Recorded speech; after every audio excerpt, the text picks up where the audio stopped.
friends. Today I'm going to share 2 simple classroom management strategies with you that doesn't cost you a dime. Hi, my name is Michelle Gay and I teach elementary gifted education in the state of Alabama. Over the years, I have learned some simple strategies that have helped me to manage my classrooms successfully.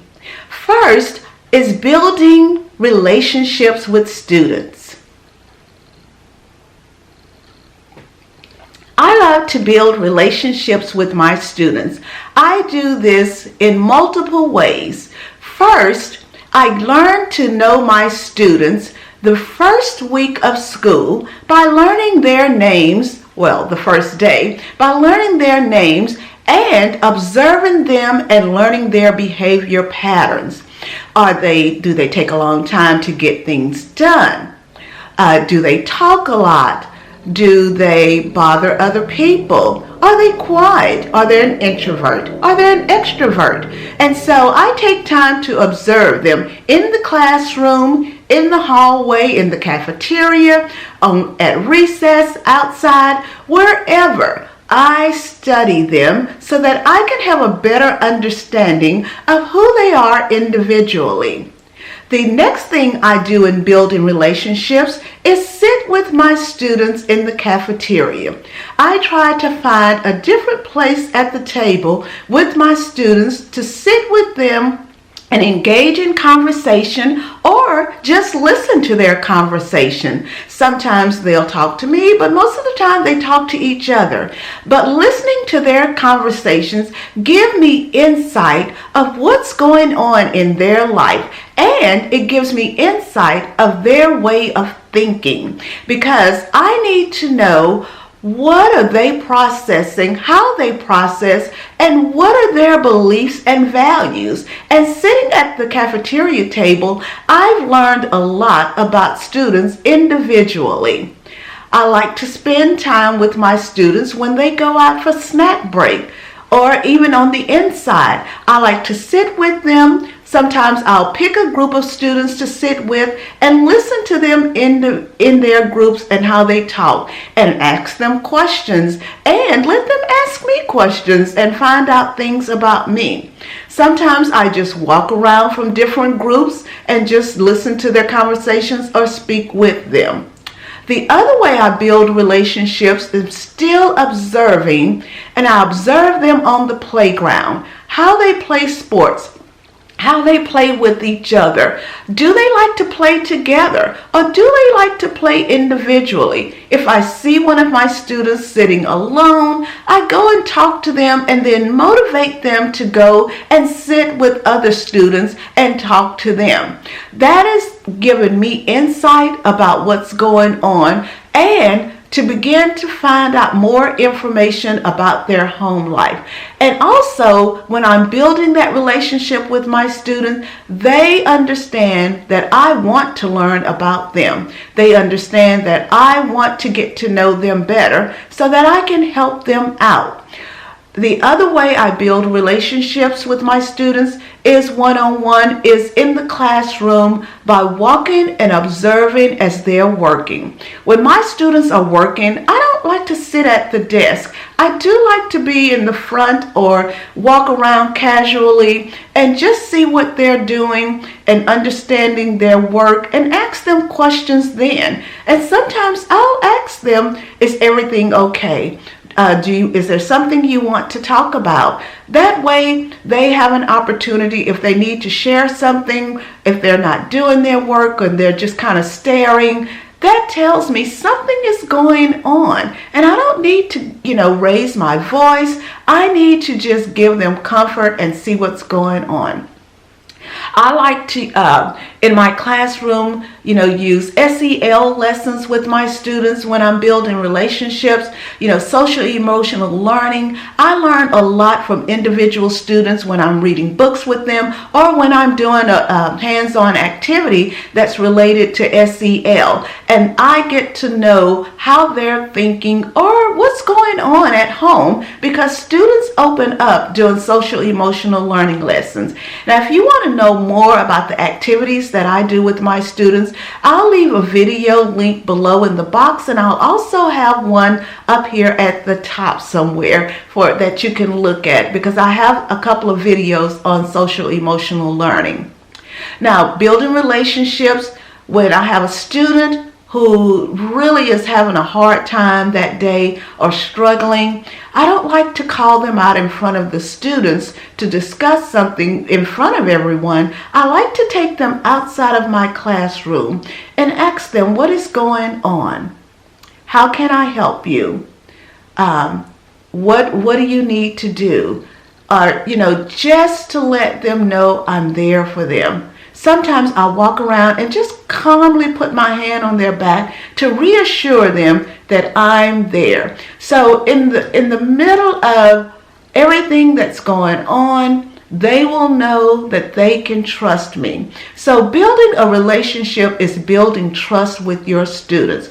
Take time to observe them. Take time to get to know them. Learn about their family dynamics also. What's going on at home? You will be amazed at the office staff knows quite a bit of information, and you can go and ask them, or the administrator, if there's a particular child you need to know something about, go and ask your administrator. Go and ask one of the office staff that may know. You can just say, do you know so-and-so's family? Anything that can help me out, because he or she is having a hard time and I want to help them, but I'm not sure what to do.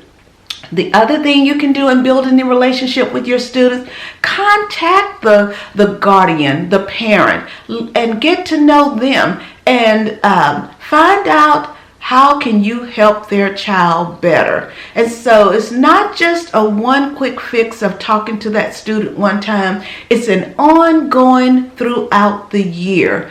And I've learned over the years that when I've had students that are really having a hard time, that when I really reach out and begin to just target and work with that child one-on-one, by talking to them, by listening to them, by contacting their family, I'm building a relationship, and they begin to trust me and begin to become more successful at school and putting that guard down of wanting to be on the defense.